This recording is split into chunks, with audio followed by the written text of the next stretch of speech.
प्यारे बच्चों, आज मैं आप लोगों को वर्ण विचार पढ़ाने जा रही हूँ। तो आप लोग जानेंगे कि वर्ण क्या होता है। तो देखिए बच्चों, भाषा की सबसे छोटी से छोटी इकाई जिसका खंड और टुकड़ा नहीं होता है वो क्या कहलाता है? वर्ण कहलाता है। इसका खंड और टुकड़ा नहीं होता है। जैसे छोटी इकाई मतलब अ का खंड और टुकड़ा होगा? नहीं होगा। आ का खंड टुकड़ा होगा? नहीं होगा। तो ये भाषा की सबसे छोटी इकाई है, इसका खंड और टुकड़ा नहीं होता है, तो वो क्या हो जाता है? वर्ण हो जाता है। तो आप लोग वर्ण समझ गए। अब आप लोग समझना है कि वर्ण के कितने भेद होते हैं। तो बच्चों, वर्ण के दो भेद होते हैं, एक स्वर वर्ण और दूसरा व्यंजन वर्ण। पहला स्वर वर्ण होता है और दूसरा व्यंजन वर्ण। तो पहले हम जानेंगे कि स्वर वर्ण किसे कहते हैं। स्वर वर्ण किसे कहते हैं? तो स्वर वर्ण के उच्चारण में किसी का सहायता नहीं लिया जाता है। स्वर वर्ण क्या होता है? स्वतंत्र होता है, इसमें किसी का सहायता नहीं लिया जाता है। व्यंजन वर्ण स्वर का सहायता लेता है, लेकिन स्वर अपने आप में है, स्वतंत्र है, कि किसी का सहायता नहीं लेता है। जैसे इसकी संख्या कितनी होती है? 11। अ, आ, छोटी, बड़ी, बड़ी ऊ, री, ए, आए, ओ, औ। ये 11 संख्या जो है ये स्वर्ण वर्ण की संख्या है, स्वर्ण वर्ण की संख्या है। तो अब हम जानेंगे कि स्वर्ण वर्ण के कितने भेद होते हैं। स्वर्ण वर्ण के कितने भेद होते हैं? तो बच्चों, स्वर्ण वर्ण के 3 भेद होते हैं। स्वर्ण वर्ण के कितने भेद होते हैं? 3 भेद होते हैं। हर्ष स्वर, दीर्घ स्वर और प्लुत स्वर। हर्ष स्वर, दीर्घ स्वर और प्लुत स्वर। तो पहले हम जानेंगे हर्ष स्वर के बारे में। तो हर्ष स्वर के उच्चारण में कम से कम समय लगता है। हर्ष स्वर के उच्चारण में क्या लगता है? कम से कम समय लगता है। जैसे इसकी संख्या 4 होती है, आप लोगों को पता है। अ, छोटी ई, छोटी ऊ और ई, इसकी संख्या कितनी हो गई? 4। कितनी संख्या हो गई? 4। उसके बाद है दीर्घ स्वर। तो दीर्घ स्वर के उच्चारण में हर्ष स्वर से दुगुना समय लगता है। हर्ष स्वर से कितना समय लगेगा? दुगुना समय लगेगा। जैसे दुगुना समय कैसे लगेगा? अ और अ हम जोड़ेंगे तो क्या बन जाएगा? आ। तो ये अ और अ दोनों जोड़े तो क्या बना? आ बना। तो दुगुना समय लगा। इसकी संख्या कितनी होती है? 7।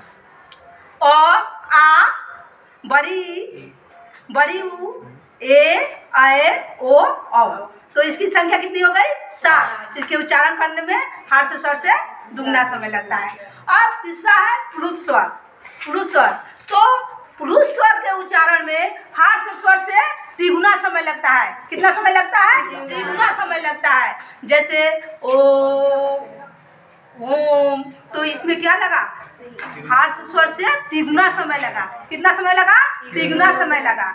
तो ये था स्वर वर्ण के भेद। अब है व्यंजन वर्ण। व्यंजन वर्ण किसे कहते हैं? तो बच्चों, व्यंजन वर्ण जो है उसमें हर्ष स्वर, ये स्वर वर्ण की सहायता लिया जाता है। क्या लिया जाता है? सहायता लिया जाता है। जैसे हम क लिखते हैं तो ये क में क्या लगा है? ये क बना है। जब इसको हम अ लिए हैं, इससे क्या इसमें अ जोड़े हैं, ये क अधूरा है। जब अ जोड़े हैं तो क पूरा हो गया है। यानी हम किसका सहायता ले रहे हैं? हाँ, स्वर वर्ण का सहायता ले रहे हैं। स्वर वर्ण का सहायता लेते हैं। जो व्यंजन वर्ण है वो स्वर वर्ण के बिना बन नहीं सकता है, नहीं बन सकता है। स्वर वर्ण स्वतंत्र रहता है, लेकिन ये व्यंजन वर्ण जो है वो स्वर वर्ण का सहायता लेता है। बिना स्वर वर्ण के ये बन नहीं सकता है। समझा?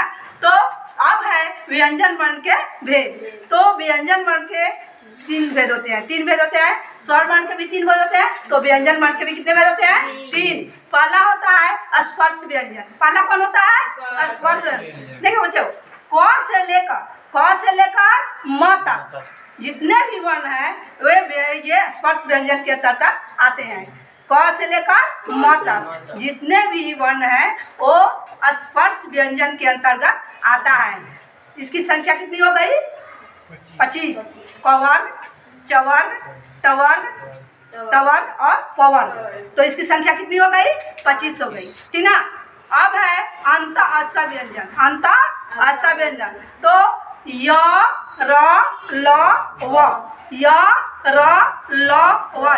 इसकी संख्या कितनी हुई? 4। ये किसके अंतर्गत आएंगे? अंत अस्थ के अंतर्गत आएंगे। ठीक है?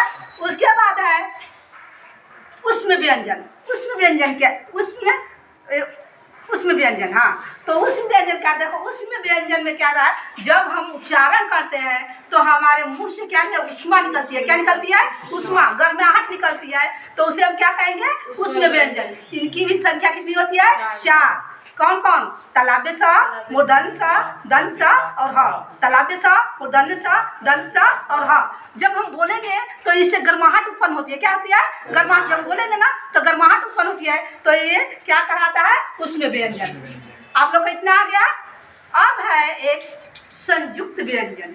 संयुक्त व्यंजन किसे कहते हैं? ये तो दोनों हो गया, एक है संयुक्त व्यंजन। तो देखो बच्चों, जो व्यंजन दो वर्णों के मेल से बनता है, जो व्यंजन दो वर्णों के मेल से बनता है, उसे हम क्या कहेंगे? संयुक्त व्यंजन। इनकी भी संख्या 4 होती है, छ, त्र, ज्ञ और स्र।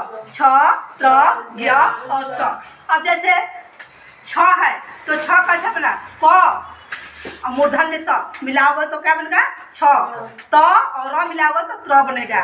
ज और य मिलाओगे तो ज्ञ बनेगा, ठीक ना। तालव्य स और र मिलाओगे तो स्र बनेगा।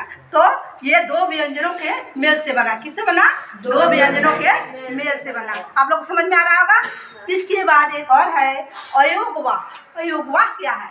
अयोगवाह न तो स्वर का गुण होता है न व्यंजन का, ठीक ना। ये अयोगवाह में अयोगवाह क्या है? न तो स्वर है न तो व्यंजन है, ठीक ना। तो अयोगवाह में आता है अंग और अ। अंग और अ।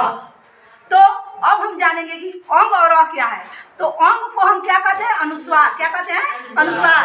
और अ को क्या कहते हैं? अनुनासिक, ठीक ना। तो अनुस्वार क्या है? जिसके शिरोरेखा पर बिंदु लगी रहती है, जिसके शिरोरेखा पर क्या रहती है? बिंदु लगी रहती है, ठीक ना। वो क्या होता है? अनुस्वार होता है। जैसे कंस, शंख, हंस, ये क्या है? शिरोरेखा पर क्या है? इससे बिंदु है, बिंदु का चिन्ह है। तो वो क्या है? अनुस्वार है। और ये नाक से बोली जाती है। किससे बोली जाती है? नाक से।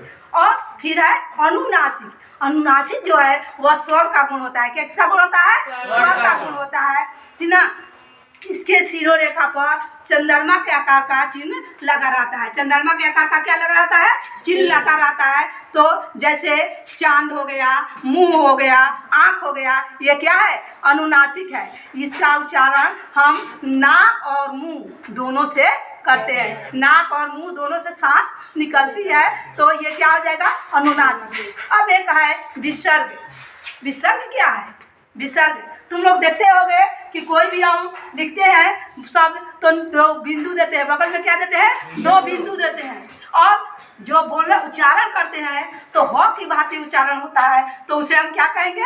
विसर्ग। जैसे प्रातः, प्रातः लिखते हैं तो क्या करते हैं? बिंदु देते हैं। अतः, अतः लिखेंगे क्या करते हैं? बिंदु देते हैं। तो बोलने में देखो, बोलते हैं हम तो ह जैसा उच्चारण होता है। प्रातः, प्रातः ह जैसा उच्चारण होता है। अंत में क्या लगाते हैं? 2 बिंदु लगाते हैं। तो ये क्या हो जाएगा? विसर्ग। स्वतः, न फलतः, जैसे बोलोगी तो ह जैसा उच्चारण होगा, तो ये क्या हो जाएगा? विसर्ग। तो बच्चों, आप लोग को इतना समझ में आ गया होगा। और अच्छा से पढ़ाई कीजिए। धन्यवाद बाबू।